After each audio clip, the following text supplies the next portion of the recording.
New normal वहाँ पर ये परफॉर्म करते हुए दिखाई पड़ेगा और उसमें यूएसए सबसे बड़ा लीडर है। अच्छा, वैसे प्रीमियम टाइप की भी एक कंपनी है CMS इन्फो सिस्टम्स। देखिए नए आईपीओ को लेके मुझे मतलब एटीएम में वैसे ही नहीं, ये ग्रीन में ट्रेड करेगा भाई। देखो इसमें क्या हुआ, कल की खबर है। स्मॉल कैप फंड जो है, small cap world fund incorporated, basically 30 lakh share उन्होंने कंपनी में खरीद लिए।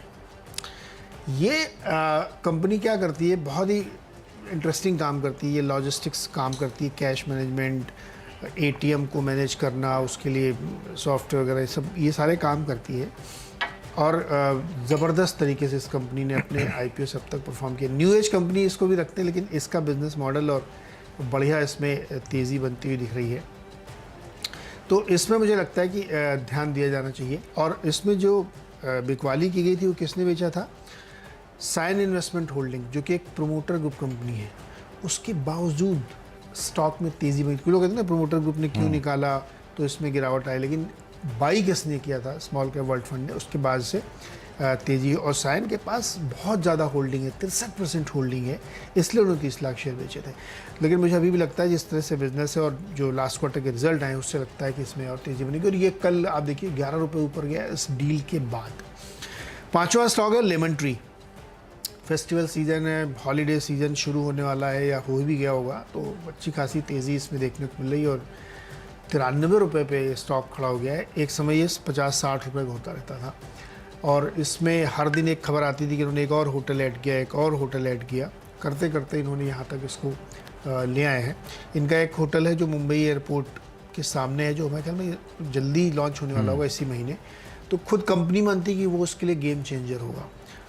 तो देखते हैं कि किस तरीके परिवर्तन इसमें आता है। लेकिन जिस तरीके की प्राइस इसमें दिख रहे हैं, जिस तरीके का मूवमेंट इसमें दिख रहा है लेमन ट्री में, उससे लगता है इसमें ध्यान रखना चाहिए। 6वां स्टॉक है भाई हमारा स्टॉक है साउथ इंडियन बैंक। बहुत ही छोटा सा बैंक है ये, साउथ इंडिया बेस्ड है, लेकिन नतीजे इसके जो आए थे उसके बाद से स्टॉक ने बहुत ही बड़ी छलांग दिखाई है। हालांकि इसमें एक चीज़ बड़ी इंपॉर्टेंट है, ये स्टॉक पिछले 6 महीने में देखिए 7-8 रुपये का रहा होता, 7-8 से ये दुगना हो गया है।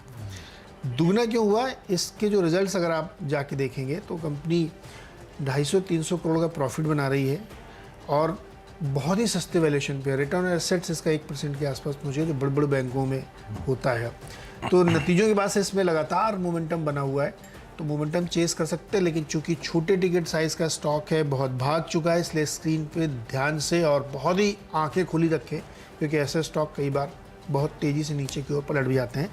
लेकिन चूँकि ये मोमेंटम में है तो हो सकता है कि आपको अपॉर्चुनिटी मिल जाए, क्योंकि इसी तरह के स्टॉक्स में मजबूती देखने को मिल रही है। CMS इन्फो में एक बड़ी इंटरेस्टिंग चीज़ है नीरज जी कि 62,000 SBI के ATM है और सबसे बड़ा 7,000 के आसपास के ATM का मैनेजमेंट अकेला CMS इन्फो का है। तो ये SBI के जितने भी ATM मैंने इनका KYC किया था। हाँ, तो मैंने इनसे पूछा भाई मुझे तो ये सबसे बड़ा आश्चर्य मेरे लिए ये है कि आज भी क्या कैश का मैनेजमेंट हो रहा है क्या? तो उन्होंने कहा कि आपको लगता होगा कि इतने UPI में कितने ट्रांजैक्शन बिलियंस और ये वो, हर आदमी चवन्नी अठन्नी UPI पे ATM कर देता है, लेकिन उसके बावजूद कैश मैनेजमेंट इसलिए हो रहा है क्योंकि साइज़ बड़ा हो रहा है आपका इकॉनमी का। तो अगर वो 6-7% कैश घूम रहा है तो वो 6-7% का आकार बहुत बड़ा हो गया है, तो इसलिए हमको फ़र्क नहीं पड़ता। और अभी भी आप बहुत हिंटरलैंड में जाएंगे तो वहाँ पे कैश मैनेजमेंट की ज़रूरत पड़ती है, लॉजिस्टिक्स की। बैंकों तक कौन पैसा पहुँचाएगा, ATM तक कौन पैसा पहुँचाएगा, वो यही पहुँचाते हैं, 2 ही 3 है। तो उसकी वजह से स्टॉक में बहुत ही दिलचस्प बिजनेस मॉडल है। आपको कई बार लगेगा यार ये कंपनी कैसे इतना बढ़िया ग्रो कर रही है, लेकिन ये कर रही है। नंबर से खाली कैश मैनेजमेंट नहीं है, बाकी भी इनके और कारोबार बहुत सारे खाली एक कैश मैनेजमेंट में नहीं है। लेकिन अदरवाइज एक बड़ी इंटरेस्टिंग चीज़ यही देखी थी मैंने कि जब मैं SBI का ATM पढ़ रहा था, करीब 62-63 हज़ार SBI के ATM है और उसका 7,000 का ATM का अवार्ड जैसे इनको मिला, उन्हें कॉन्ट्रैक्ट मिला था, उसके बाद स्टॉक के लिए एक बड़ा मूव आया कि PSU बैंक का जाइंट और उसके ATM इनको मिल जाए। तो उस तरह का मैनेजमेंट ये करती है। और दूसरा जो आपने लेमन ट्री चुना था, उसमें रिसेंटली लास्ट क्वार्टर के नंबर्स के बाद मैनेजमेंट जब आया था तो ये बात बोल के गए थे कि जो आने वाला G20 समिट होगा वो कंपनी के लिए एक बड़ा गेम चेंजर है, क्योंकि कंपनी ऑलरेडी उसके लिहाज से अपने प्रीमियम होटल्स पे काम कर रही है। इसीलिए एयरपोर्ट के सामने होटल खोला है और वो भी इतना बड़ा, जो इनका एक प्रीमियम स्पेस का होटल है। पहले ये काम करते थे mid size low cost hotel में, फिर धीरे धीरे आ गई है 7,000 8,000 के ब्रैकेट वालों में, अभी आ गए हैं 14,000 15,000 के अब इनके bracket पास हर तरह के हैं अब तीनों तरह के ब्रैकेट हैं। जो आए। और मतलब इंटरेस्टिंग पार्ट ये है कि मैनेजमेंट एक समय पर खुद ताज होटल में कार्यरत थे और आज वो ताज होटल के सामने compete कर रहे हैं, तो इस तरह से गेम चेंजर रहा है इस कंपनी के लिए।